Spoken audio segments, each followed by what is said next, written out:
Assalamualaikum warahmatullahi wabarakatuh. Berikut adalah dialog sufistik antara pengelana dan penenun masih dalam tema mujahadah dengan judul Menuju Ikhlas.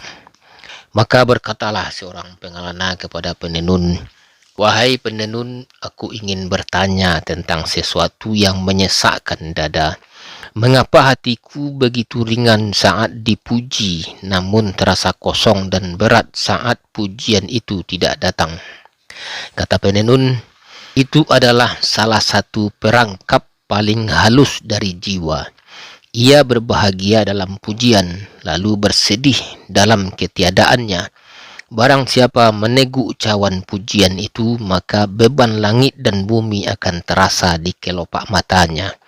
Karena sesungguhnya pujian adalah racun yang dibungkus dalam madu. Kata pengelana, namun aku solat, berzikir, beribadah, bukan demi mereka.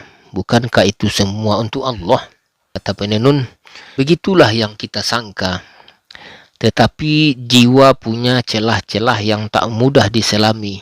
Kau akan tahu untuk siapa engkau berdiri dalam ibadah, bukan saat semua mata memandang, tapi saat tiada satupun yang peduli. Ketika pujian menghilang dan semangat ikut padam, maka ketahuilah semangat itu bukan karena Allah. Kata pengelana, aku teringat seorang sufi yang selalu solat di barisan pertama. Ia melakukannya bertahun-tahun.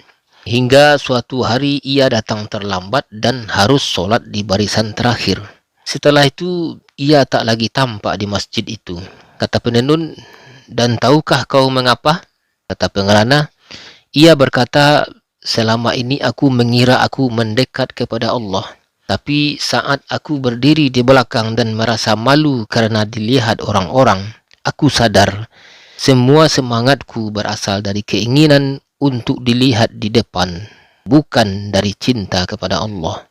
Kata penenun, begitulah Allah membukakan tabir, bukan dengan petir atau suara gaib, tapi dengan keterlambatan kecil yang membongkar lapisan-lapisan niat. Apa yang tampak sebagai ibadah selama bertahun-tahun bisa jadi hanya bayangan dari cinta diri sendiri. Kata pengelana, ada lagi kisah Abu Muhammad Al-Murtais. Ia berhaji tanpa bekal dan tunggangan, merasa mulia karenanya.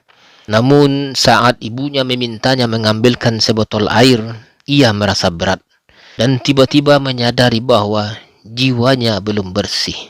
Kata penenun, itulah cermin sejati. Amal besar yang tampak megah bisa terasa ringan karena jiwa menikmati keagungannya. Tapi amal kecil yang tersembunyi dari pujian terasa berat karena tak ada yang melihat. Bila jiwa telah sirna, maka mengangkat bejana untuk ibumu akan terasa lebih manis daripada tawaf di Ka'bah. Kata pengelana, apakah segala amal baik bisa ternoda hanya karena kelezatan batin yang menyertainya? Bisa, kata penenun.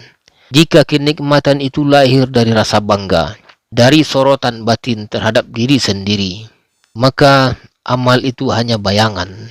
Amal yang sejati adalah yang tak meninggalkan jejak di dalam dada, tak disimpan dalam ingatan, dan tak membuatmu merasa telah melakukan sesuatu. Kata pengelana, ajarkan aku, wahai penenun, bagaimana menyembunyikan amal dari diriku sendiri, agar tidak ada lagi selain dia yang hadir dalam gerak dan diamku. Kata penenun, berjalanlah terus, wahai pengelana, sampai engkau tidak lagi mengingat bahwa engkau sedang berjalan. Hapuskan cermin dari tanganmu dan engkau akan temukan wajahnya di setiap arah. Dan bila suatu hari engkau tak merasa kehilangan pujian, bahkan tak merasa memiliki amal, maka saat itulah kau mulai mengenal makna ikhlas. Baik saudara, demikian penyampaian ini, semoga bermanfaat. Assalamualaikum warahmatullahi wabarakatuh.